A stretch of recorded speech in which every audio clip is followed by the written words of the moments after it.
The thing that returned from France is not my wife. A Creepy Conceptions original. Artwork by Kanarushi. The thing that returned from the business trip is not my wife. It certainly looks like my wife. It sounds like my wife.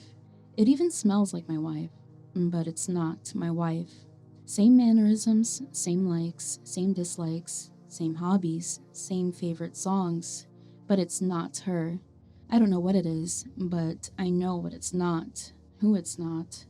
I'm not the type of shy guy to not speak up about this, but it seemed that no one else was noticing.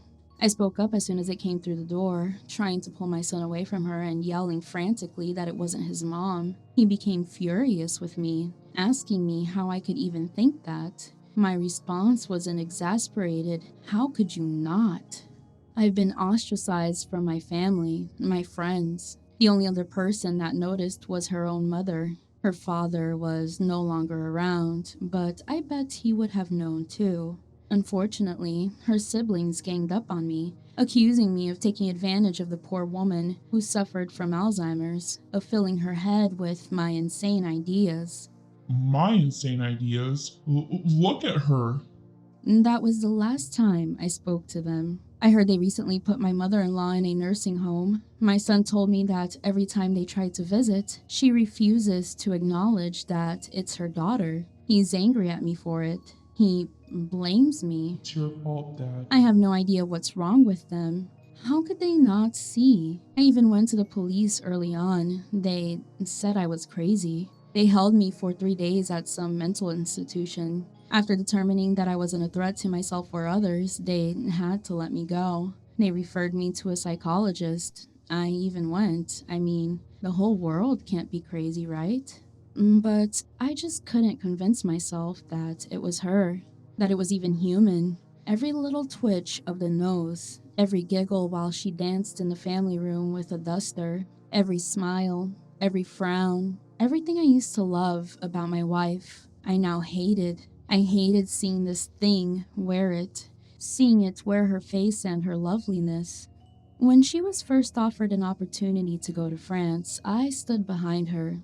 I would do anything to support her. She was a school teacher, but she made her own clothes. I told her that if it didn't work out, we'd figure it out together, but that I needed her to take this chance or she would regret it for the rest of her life. Her dresses were artwork. She used math and gradients and talked about the way the eye moves and a bunch of other things that both evaded and captivated me. She was magnificent. I kissed her hands, her forehead, her lips.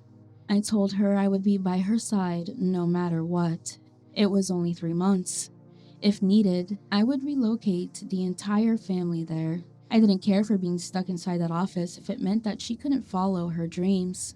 I would memorize all the streets in Paris and work as a cab driver. She laughed and said that I had the wrong capital, but I just told her it probably worked the same way. I would do anything for her. When the plane went down over the Atlantic, half my soul died with it. My only solace was getting to raise the life we had created together. He was 5 when it happened. They never found the wreckage, and I held on to hope for a while. But I wasn't dishonest with my son. "Daddy, where's Mommy?"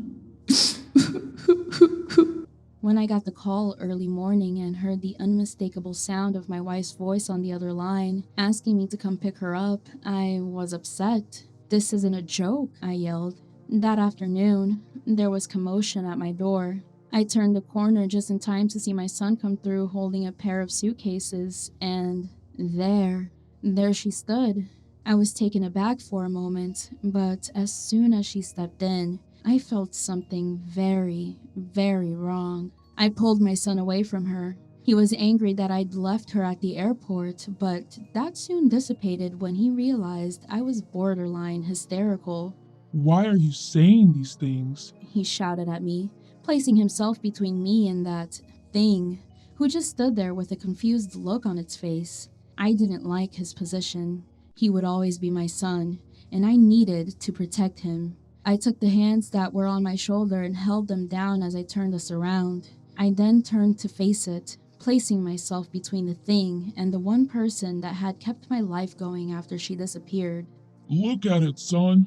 Look at it. She was 26 when she disappeared. You are older now than she was then, Brian. You're 38. How do you not see it? How do you not see that she has not aged a day? If my wife had returned, she wouldn't be a woman of 26. She would be a woman of 59. Even if she had somehow glitched in time, there would be others. She wouldn't understand why her grandkids were reaching her own height, why she even had grandkids, why her husband was now a man of 62. But whenever I mentioned it, everyone just looked confused, like what I had just said to them made no sense. And she just smiled at me.